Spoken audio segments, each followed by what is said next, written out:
Viva la Virgen, kapayapaan po sa lahat nating mga kamanlalakbay. Welcome po muli sa isang episode po natin ng Pueblo Amante de Maria.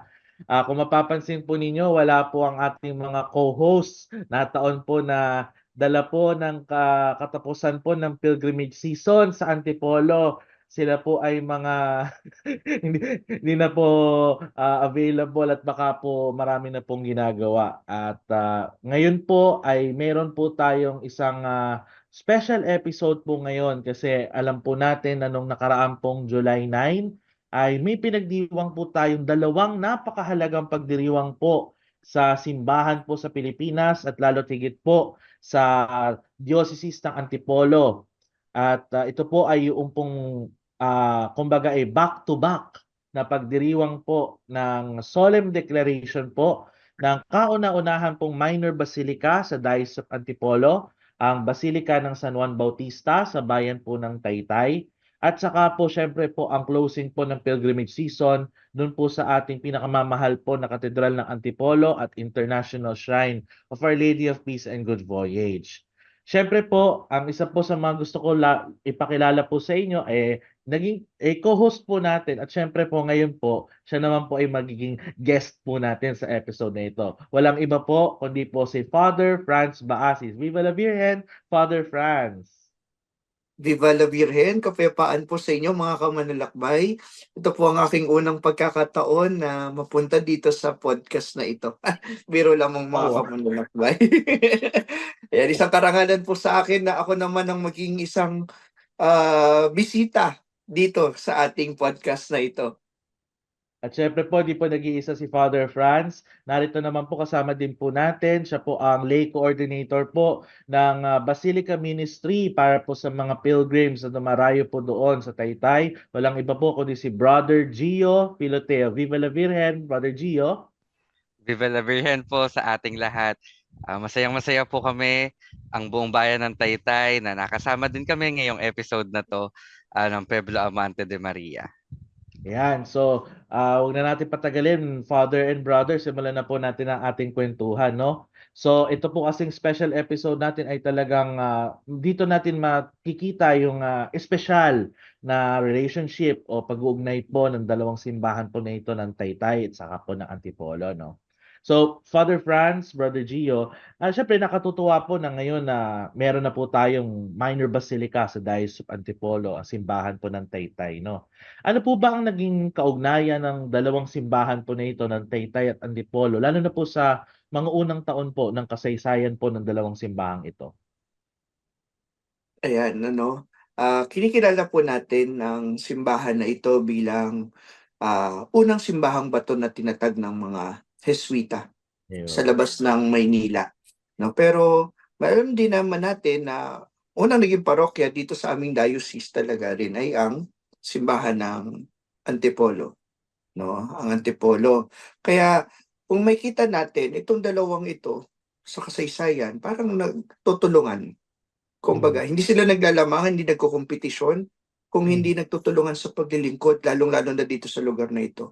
Parehas ang simbahan na ito na tinatag ng mga Franciscano, no? Sila yung nag-ayos ng community dito, parehas ng Antipolo at ng Taytay, no? Tapos sa simbahan niya din, no? Parehas din ng bumuo ng simbahan, ang nagtayo ng simbahan, mga Heswita, no? So, kung baga doon sa kasaysayan natin, itong dalawang ito, magkaugnay na talaga, no? Simula't simula pa ng una. Kaya gusto ko ring banggitin yung sinasabi ni Monsignor Bengo pag kinikwento niya yung kasaysayan ng Antipolo. No, ano yung taytay, no? Sabi niya ang taytay, ibig sabihin mula sa salitang taytayan, tulay, tulay patung sa Antipolo. No, kasi 'di ba sa kasaysayan pumupunta sa Antipolo yung mga tao mula sa Maynila. At mula Maynila, bago ka makapunta ng Antipolo, dadaan ka ng tulay. At Mhm. iyon ang tinatawag na taytay, no? Taytayan. Kaya kung makita natin, no, parang bago yung aming patron, no, napunta sa bayan ng Taytay. si San Juan, tagapaghanda ng dadaanan, tagaturo ng daan. Tinuturo niya yung daan patungo sa Antipolo, patungo kay Maria. At si Maria din, nagtuturo din ng daan. No? Tinuturo naman tayo papunta kay Jesus. Kaya, ang ganda ng kaugnayan, Juan Bautista, Maria, Jesus. Parang nangyari din sa mismong kasaysayan ng ating pananampalataya. Di po ba? Nauna ang pagpapahayag ng pagsilang ni Juan, pagdalaw ni Maria kay Elizabeth, pagsilang ni Maria sa ating Panginoong Hesukristo. Kaya napakaganda ng ugnayan nito ng Taytay at ng Antipolo. Juan Bautista, Maria, paras tayong dinadala kay Jesus. Amen. Napakaganda po ng nabuo po na ugnayan po na yan, no, sa ating pong dalawang simbahan. Alam niyo po, last year, sinelebrate po natin yung 370th anniversary ng pagkakadeklara sa Birhen ng Antipolo po bilang Nuestra Señora de la Paz y Buen Viaje. So, nangyari po daw ito noong September 8, 1653, 370 years ago. At ang nakatutuwa po ay meron po kasing nadiskubre po na kwento doon Correcto. po, no, sabi po ng isang historiador na Jesuita, si Father Pedro Murillo Velarde, na noon daw pong ibinabalik na po sa Antipolo ang imahen at idinaan po sa Taytay, sinabihan daw po ng Taytay ang Antipolo na baka naman pwedeng tumigil muna saglit sa amin ng medyo mas matagal. Birhen ng Antipolo, amin muna siya, babalik naman namin agad sa inyo. So, nataon po, isipin po nyo, September 8 po na-deklara, pero naibalik po yung imahen sa Antipolo noon lang po September 21. So, Na-delay na. ilang araw po siyang nasa Taytay, bago ito Na-delay na nga eh. sa Antipolo. Ano ang nakikita po ng mga taga-Taytay na kahalagahan po sa pangyayaring ito? Ayan, no. Bago sumagot si Kuya Gio, no? Nung nandun din ako nung pinag-aaralan natin yan, no, Kuya Ivan, natawa talaga tayo doon sa pangyayari na yun, no? Yung delay na yun. No? Pero makikita mo din, ibig sabihin, itong mga taga-Taytay, very Marian. No? Ayun. At sa itong mga taga-Taytay na ito, devotee ng Birhen ng Antipolo, gugustuhin ba nila na basta nilang sinadaanan ng Antipolo? Hindi, no? Gusto nila manatili din doon. No? At kung makita din natin doon, Kuya Ivan, yung sinasabi ko din sa iyo na ginawa ni Mama Mary kay kay Santa Isabel, no? Yung pagtulong, pagbisita ni Santa Isabel habang bubuntis niya si Juan Bautista, no? Kaya ako naniniwala ako, no, bagamat nakakatawa yung pangyayari na iyon, 'di ba? Yung pagka-delay na iyon, yung request, no, sasabihin ng iba, ano ba naman tong mga taga-Taytay na to, dinidelay si Mama Mary. Maaaring ginusto din ni Mama Mary na magstay kasi hinayaan yung itong mangyari, no? At para mas mapalakas syempre yung Marian spirituality, yung devotion ng mga tao sa Taytay. Kaya diyan din natin makikita yung talagang tulungan, Antipolo, Taytay, lingkuran, Antipolo, Taytay. Tama ba yun, Kuya Gio? Yes po, no. Isa pa po sa nakikita ko rin na bago po naging parokya to ni San Juan Bautista, ito po ay Bisita de Santa Ana de Sapa. So doon po to siguro po parang yung delay na yon ay pagdalaw na rin ng anak niya sa kanyang ina si Santa Ana, kaya rin siguro na-miss nila yung isa't isa at ginusto rin ng mag-ina na magsama dito sa bayan ng Taytay doon sa mga araw na na-delay yung pagbalik niya sa Antipolo. Ayan. Galing po, no, yung mga patron dito sa lugar na ito, doon sa area na ito. Talagang makikita mo may relationship, ano? Kasi Biblical relationship. di ba, no? Nakakatuwa na ma-discover na may ganoong ugnayan ng mga simbahan dyan sa inyong lugar. At Tama yun, Kuya Ivan, eh. Kasi kung mag-aaral nga lang din talaga yung mga tao ng kasaysayan, ito yung mga magandang pagkwentuhan, eh. No, yung mga ganyang bagay. Ayan. At ngayon, alam rin natin, syempre marami naman sa atin nakapanood ng pelikulang Gombursa. Alam natin na napunta sa mga Agustino Recoleto ang mga simbahan po sa lugar na ito sa Taytay at sa Antipolo. Pero syempre alam po natin, kapag tinignan po natin yung mga historical records na napilit lang talaga sila. Talaga, ayaw naman talaga nilang kunin. Bakit? Kasi po, ang training ng mga Recoleto ay Bisaya, hindi Tagalog. They were trained to go sa Southern Philippines. Kaso, napilitan sila by royal decree na pumunta ng Antipolo at saka ng Taytay. Pero alam ko maganda rin naman po ang nangyari sa mga simbahang ito noong panahon nila. Ano-ano po ba yung mga mahahalagang nangyari doon sa dalawang simbahan na ito nung panahon na ito? Ayan. No, sa kasaysayan natin doon sa panahon nga ng mga Recoleto dito sa probinsya na ito, no? Na East Tondo, 'di ba? Sa East So, Tondo. isto Ayan, no, sa distrito na ito na ang simbahan dito, ang mga simbahan niya dito ay pinamahalaan ng mga Agustinian Recollects. At dito sila, actually, yung sinasabi nga ni Kuya Ivan, mga Bisaya, yung talagang ano nila, kumbaga, doon sila talaga naglilingkod no? Pero napilitan silang maglingkod dito, kaya napilitan din silang mag-aral dito ng Tagalog. No, ang Hmm, simbahan ng Antipolo at ang simbahan ng Taytay, parehas naging eskwelahan ng mga Recolito sa pag-aaral ng Tagalog. Sa pamamagitan nila ng paglilingkod dito, pakikisalamuha doon sa mga tao dito, nakapag-aral sila ng Tagalog. Kaya nga sinasabi bago dalhin sa ibang mga lugar na Tagalog, itong mga Agustinian Recollect, hindi pwedeng hindi sila dadaan dito sa simbahan ng Taytay o sa simbahan ng Antipolo. ayun. Kumbaga, makita natin dito no, yung larawan ng simbahan ng Taytay at ng Antipolo, parehas aralan ng pagmimisyon no, Mm. para mas makapagmisyon ang mga misyonero, kailangan nilang mag-aral, dadaan muna ng simbahan ng Antipolo at ng Taytay. Ayun. Oo, 'di ba 'no, nakita natin talagang napakaganda ng naidulot na ito sa kasaysayan po ng dalawang simbahan ano. Ngayon naman po dahil, minor basilica na po ang, St. John the Baptist ng Taytay ano, ano nung mga gawain ang nakikita po ninyo maaaring gampanan ng nasabing simbahan? Kaugnay naman po siyempre din sa Katedral ng Antipolo bilang mga pangunahing simbahan dito sa diocese natin, dito sa Antipolo. Ayan, no? Si Kuya Gio, pwede mo bang banggitin muna sa atin yung ibang mga ano, mamaya sa akin yung iba. Sige. Ayun po. Yun po, isang kabilin-bilinan din ni Father Rector, yung bago nating, pakauna-unahang rector natin na sabi niya after ng Solemn Deck, ayusin natin naman kung paano yung mga um, seminars or teachings ni Pope na gaganapin dito sa ating parokya para natin maayos, mapapaganda, para natin iimbitahan ng buong diocese. So isa po yan sa naiisip ng ating Father Rector. Tapos po, yung sa homily ni Cardinal na liturgical excellence. Though sobrang laking challenge niya para sa atin. So yun po yung unti-unti naming small steps po siguro, pero yun yung mga pagtutuunan namin ng pansin na yung mga nakasanayan, 'di ba? Kailangan itama kung ano yung dapat maganda na para sa lubos na ikararangal ng Diyos sa pamamagitan ng ating liturgy. Yun po muna yung aming pagtutuunan ng pansin sa ngayon na priority po namin. Hmm.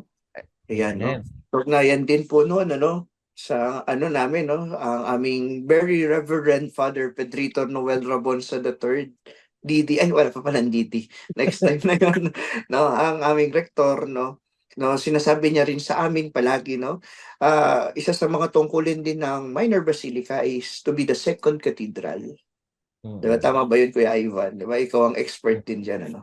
The Amen. second cathedral. No? Ibig sabihin, hindi ibig sabihin pinapalitan niya yung cathedral. No? May ugnayan pa rin. Ibig sabihin yung Antipolo at yung Taytay. Ibig sabihin, dito din sa Taytay, bilang minor basilica na siya, no? Kung ano rin yung pwedeng maitulong niya sa cathedral na hindi kunwari ma-function ng cathedral dahil ang cathedral din ay isang international shrine. 'Di ba? So ibig sabihin napakaraming mga schedules din doon, punong-puno. Pero pwede niyang ipasa yung gampanin niya bilang katedral sa diocese dito sa Basilica.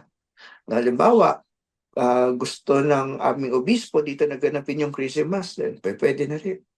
No, kaya nga ang aming rector, no, meron na kami ngayong lalagyanan ng napakaraming mga vestments, no, Mm. ng mga pari at saka ng mga bishops. Kasi yung rector namin is talagang plinano niya na 'to, alam niya pwedeng mangyari 'to kaya kailangan may mga investment na tayo diyan. May intentorium na tayo dyan. Intentorium, bishop lang ang pwedeng, di ba, gumamit doon. Meron na rin. No, ibig sabihin, nire-ready niya rin itong simbahan, itong basilika na ito to function na pantulong sa Antipolo Cathedral. Ordination, pwede mo na rin ganapin dito. At yung iba't iba pang mga functions, mga gatherings, no? Kaya nga sinasabi din ng aming obispo, Bishop Roberto, no, nais niya rin ng Taytay, no, bilang yun nga, sinasabi ni Kuya Gio, yung center din ng liturgy, no? Kaya may mga mangyayari sa mga susunod na panahon dito, may mga seminar, may mga national event sa liturgy dito gaganapin din sa Taytay, no? Kasi yun nga yung magiging function din niya, no, na pantulong sa diocese at sa ating simbahan sa ating bansa, no, as a minor basilica. Amen. So grabe no, yung talagang nandoon yung hindi lang basta paghahanda, kundi nariyan na talaga na Nariyan na talaga. ready na. Ready to serve na talaga ang ating Oo. minor basilica of St. John the Baptist. At syempre po, siguro bilang panghuling tanong sa part po na ito, no? So, ano po yung mga posible pang gawin ng dalawang simbahan na ito o kahit Taytay in particular tungo sa mas malawak na pagtangkilik sa special relationship na ito o sa pag-promote man ng debosyon sa Mahal na Birheng Maria? Kuya Gio, di ba, dito sa Taytay, no, alam na alam ni Kuya Gio yan, maraming mga devotions dito sa Taytay Yes po. patungkol kay Mama Mary. Di ba? Banggitin mo nga yun, Kuya Gio, yung mga yun. Ayan, Yung mga meron tayong, conference. ayan, isa sa pinaka malalaking chapels din po na sakop ng ating minor basilica ay yung Dolores Chapel. So, yun yung Our Lady of Sorrows. Matandang debosyon na rin po yun na pinasa sa iba't ibang henerasyon na every Friday halos puno. Kailangan nga po isara yung kalsada kasi along the highway po yung chapel. So kailangan po isara yung kalsada dahil sa dami ng nagsisimba every Friday ng hapon po. Kaya isa yun sa um, napakagandang debosyon kay Mama Mary. Meron din siyang magandang istorya, 'di ba? Mula sa yung side po kasi na yun ay Sapa, dating labahan. Pag naglalabas sila, may umaaray daw silang naririnig, di nila alam kung saan nanggagaling. So nung inangat nila yung bato, sabi ng mga matatanda, ayun nakita nila yung birhen ng pinangan na tinawag nga nilang Our Lady of Sorrows o yung birhen ng Dolores. Kaya Oo.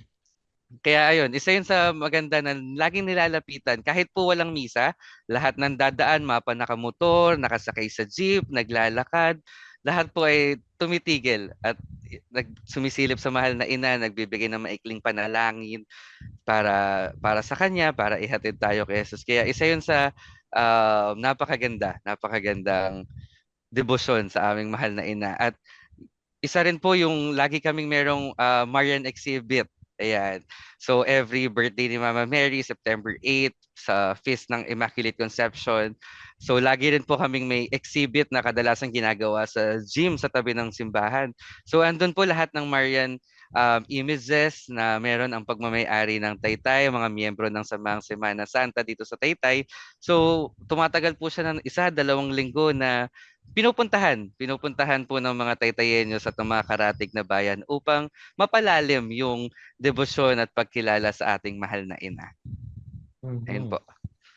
Wow, grabe no. So meron po pala kayong mga special devotion lalo tigit po pala doon sa Birhen po ng Dolores. Ganun pala no, meron pa ganoon na na Kwento. special Marian devotion diyan.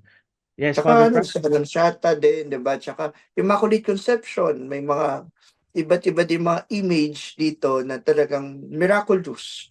No? Ayan.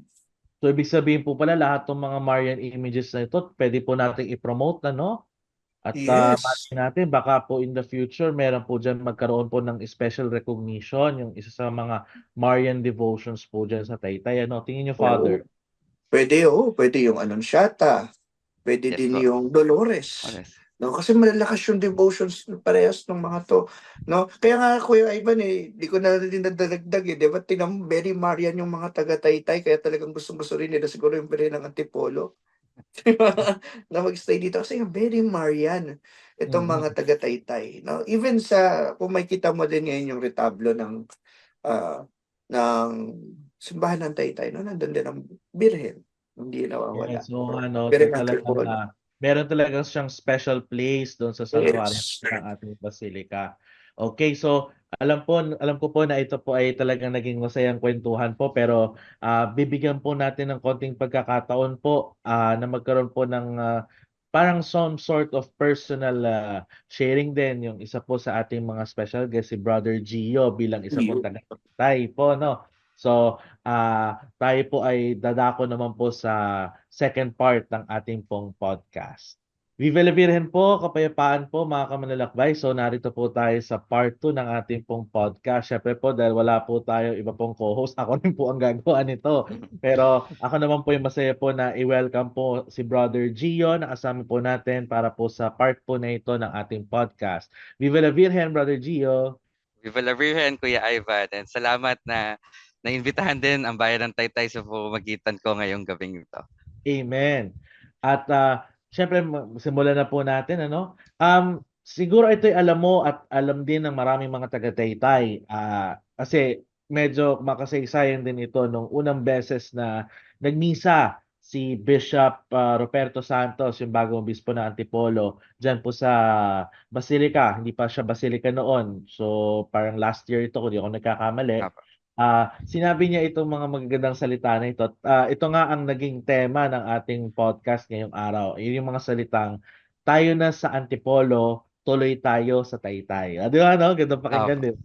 Ganda. At siguro mas naaalala ito ng mga taga-Taytay nung sinabi ito ni Bishop. Ano bang nakikita mong malalim na kahulugan ng mga salitang ito na doon natin mas nakikita yung pagkilala do sa relationship ng dalawang simbahan ng Taytay at Antipolo. Yun, yung nabanggit nga din ni Father Franz kanina, no, na si parehong patron sa ang ating mahal na inang si Maria at ang ating patron ni San Juan Bautista. Walang ginawa itong dalawang ito kung hindi ituro tayo kay Jesus. Ayun. Siguro isa yun sa malalim na dahilan na nasa sinasabi rin ng ating mahal na obispo, si Bishop Ruperto, na mapunta ka man ng Taytay, dumaan ka na rin pag nagpunta ka ng Antipolo, dumaan na tayo sa Taytay, or kung galing tayo ng Antipolo, pumunta tayo sa Taytay. And based on my personal experience, kuya, nangyari to nitong nakaraang Kwaresma. So nagulat po kami, taon-taon po, nandito naman kami during Holy Week or during the whole Lenten season, pero yung pilgrims na pumunta ngayong taon na to, siguro po tumaas ng 300%. Kami po mismo hindi namin sa in-expect na may mga 16 buses, 5 buses, 10 buses ng grupo ng pilgrims na pumupunta. And kada kakausapin ko po sila, yung mga personal small talks namin ng mga pilgrims na yun, kung hindi sila galing ng Antipolo, ay papunta sila ng Antipolo pagkatapos ng bayan ng Taytay. Siguro yun nga po yung isang magandang connection ng Antipolo Cathedral at ng simbahan ng Taytay na wala itong ginawa, walang gusto si Maria at si San Juan Bautista, kundi ituro at i-guide tayo papunta kay Jesus. Amen. At ngayon naman, bilang isang lumaki, nakagisnan ba yung simbahan ng Taytay at Antipolo, may devotion sa Mama Mary, kay John the Baptist, ano? Um, Meron ka ba parang masasabi mo parang matatanging karanasan sa pananalangin mo na nagpatibay personally sa iyong pananampalataya at pagdedebosyon sa Mahal na Birheng Maria bilang isang taga-Taytay? Maraming beses po, maraming panalangin ang dinidig ng ating mahal na ina mula po nung pagkabata ko. Nakasanayan din po kasi namin na during pilgrimage season ay aakyat sa Antipolo. Actually po nagiging mini reunion siya. May mga kaibigan, kamag-anak na bihira kami magkita dito sa Taytay, pero tuwing prosesyon sa Antipolo ay nagkikita-kita po kami tuwing pilgrimage season. Kaya isa po siguro sa di ko makakalimutan ay ito lang, nagdaan na solemn declaration, no? Nung Lunes po ng gabi, after po ng prosesyon ni San Juan Bautista dito sa amin, bilang kasali nga po kami doon sa prosesyon din ng July 9 sa closing ng pilgrimage season, inakyat na po namin si San Juan Bautista hating gabi. Hmm, 'Di ba parang po? nandun ata ako nun, Opo, nagkita tayo doon, kuya. So, Oo. mapapansin mo na noon, kuya, kumukulog-kulog na, 'di ba? Mm. Yung medyo pantay na ang langit, hindi gano'n kagandahan ng panahon. So nagdasal kami, pare-pareho po siguro magkakaiba kami ng luhuran nila Father Franz at nung mga kasama ko po sa executive committee ng parokya. Iba-iba kami ng pwesto sa simbahan pero pare-pareho ang dasal siguro namin nung araw na yon na Mm. magandang panahon para sa ating selebrasyon, smooth at mapayapang selebrasyon na mapapansin mo nung simula nung Solemn Deck, 'di ba? Kuya, nung nasa pre-prog ka, medyo umaambon, lumalakas, pero Oo, totoo yun. nung papalapit na, yun na, bunga na siguro ang panalangin namin sa mahal na ina na biglang sumikat na yung araw, napakaganda ng araw pagdating ng cardinal, pagsimula ng civic reception hanggang sa misa, napakaganda ng sikat ng araw. So isa yun sa nagpapalalim din ng mga ah, pananampalataya namin sa Mm. sa Panginoon sa pamamagitan ng mahal na ina. Tapos yun din po, ilang beses din kaming nagdarasal sa Our Lady of Antipolo. Kaya nga kagabi nung lumalabas siya, nung nakapila kami, halos maiyak-iyak kami lahat na sa lahat na nangyari ng preparations, ng pagod, doon nakita namin yung mahal na ina, parang pare-pareho kaming niyakap niyang muli. Ayun. Niyakap niya. Iba yung yakap ng ina talaga. Mm. Oo, at Ayun po. kaya ano talagang yung palang nangyari talaga na yun noong January 9 ay July 9 ay talagang napakamakasaysayan kasi talagang hindi lang siya basta celebration ng dalawang simbahan kundi nandun din yung pakiramdam na minamahal tayo at nagkaroon ng pagyakap ng isang ina. Di ba, no? Opo.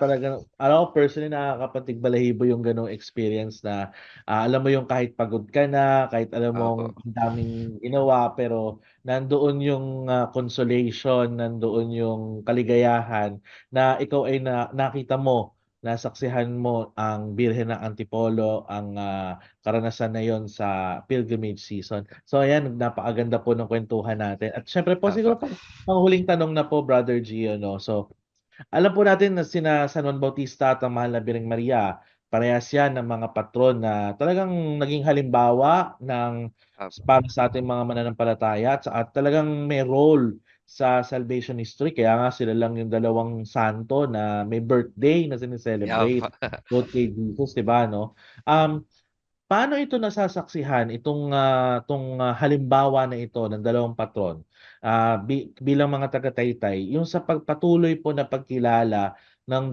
halimbawa na ito ng dalawang patron sa inyong buhay pananampalataya? Ayun, napakahalaga nga nun. Isa sa tumatak sa amin po nung Novena Mass, yung homily ni Father Jeff Quintela, no? Na sabi niya, yung si San Juan Bautista, ganun din naman siguro ang mahal na ina, no? Walang nagturo, Mm. tinuro nila si Jesus at nagturo kung paano na hindi lang siya sa salita, hindi lang siya sa mga gestures, sa acts, but sa sarili naming buhay, no? Kaya nga yung laging pinapaalala sa amin ni Father Noel, yung prayer, humility and obedience, no, na sobrang Yun. napakahalaga na makita sa amin mismo na kami yung unang sumunod. Sabi niya nga, kapag lagi kang nagdarasal, lagi kang nananalangin, napakadaling sumunod, napakadaling maging mababa na Mm. isa sa yun nga po yung ano namin ngayon sa parokya, no? He must increase and I must decrease. So laging si Jesus, lahat patungo kay Jesus. At kami sa aming mga mananampalataya sa bayan ng Taytay, yun yung pinaghihirapan namin. Napakahirap. Napakahirap po yan na maging mababa, napakahirap na sumunod. Minsan hindi natin gusto pero kailangan nating sundin or di tayo ganun kapanatag pero kailangan nating sumunod. Kaya yun yung lagi namin pinapanalangin din and sa tulong at gabay rin ng ating mahal na ina, yun din yung nararamdaman namin na manalangin. Sa pananalangin sa kanilang dalawa, nagiging madali, magiging kaya yung Mm. mga pagsunod at yun ang kababaan na kailangan namin maipakita na challenge kami maipakita sa pang-araw-araw na pamumuhay namin bilang Katoliko, bilang Kristiyano dito sa bayan ng Taytay. Ayun. So talaga no mga kamanlalakbay, pinapakita sa atin ang halimbawa ng Mahal na Birhen at si San Juan Bautista yung humble service. Naglilingkod ng may mababang loob. Talagang nandoon yung totoong paglilingkod kapag tayo ay natututo na magbigay ng ating sarili ng buong buo hindi po tayo nagkakaroon ng pagkakataon na para tayo nagbibida o nagmamataas, kundi tuloy-tuloy lang na paglilingkod sa ating simbahan. So Brother Gio, Tama po. salamat sa iyo sa ating second part na ito at balik na po tayo at sasamahan na po muli tayo ni Father Franz. Viva la Virgen po! So salamat po Father Franz at salamat po Brother Gio sa napakagandang pagkakataon po na ito na matalakay po natin ang mas malalim at mas malawak yung pong natatanging relasyon po ng dalawang simbahan po natin dito sa diocese, no? Ang Katedral ng Antipolo at ang bagong talaga po na Basilica Minor ng San Juan Bautista. At syempre po, dahil ngayon po ay patapos na po ang ating episode, so syempre po, bibigay na po natin yung ating challenge sa ating mga kamanlalakbay. Si Father Franz kasi ay guest, so hindi siya makapagbigay ng challenge. So ako ang magbibigay ng challenge. At syempre po, para sa do whatever he tells you, ang isang magandang challenge po sa ating mga kamanlalakbay, una po, tayo po ay mag-pilgrimage pa rin po sa Antipolo at sa Taytay. Kahit naman po hindi na po pilgrimage season, pwedeng-pwede pa rin po kayong dumalaw sa dalawang natatanging simbahan po na ito sa Diocese ng Antipolo, ang bagong Basilica ng Taytay at ang Katedral at International Shrine po ng Antipolo. At pangalawa po, sana po, tulad nga po ng sinabi kanina ni Brother Gio, gayahin po natin ang mga virtues ni Saint John the Baptist at ang Mahal na Birhen at syempre ano po yon? Humility, obedience, and piety. So tayo po yung maging mapaglingkod, tayo po yung maging mababa ang loob at magdarasal po lagi sa ating Panginoon. So ano po nangyayari, Father Franz, kapag di ginagawa yung challenge po natin? Ipapa-cremate. Ay, hindi. Papangit ka na. Papangit. So, yun lang po. So, kailangan po talagang gawin natin itong mga kamanlalakbay, no? So, tayo po ay nagagalak na meron po tayo ngayon itong special bond po, relationship po nitong Taytay at saka po Antipolo. So, ngayon po, iimbitahin po natin si Father Franz na pangunahan po tayo sa panalangin at kung pwede po ibigay din po ang ating blessing. Yan, no? Una muna, nagpapasalamat po kami sa Pueblo Amante de Maria, no, sa pag-feature sa amin sa bayan ng Taytay. No, ang simbahan ng Taytay ay hindi naman Marian Shrine, pero napili nyo kaming maimbitahan. No? At ako personally din, no, pag pinag-uusapan yung Taytay at Antipolo, no, hindi ko rin minsan mapigilan maging emotional. Bakit? Kasi parehas itong tahanan ko. Diba? Amen. Naglingkod ako sa Antipolo, ngayon naglilingkod sa Taytay.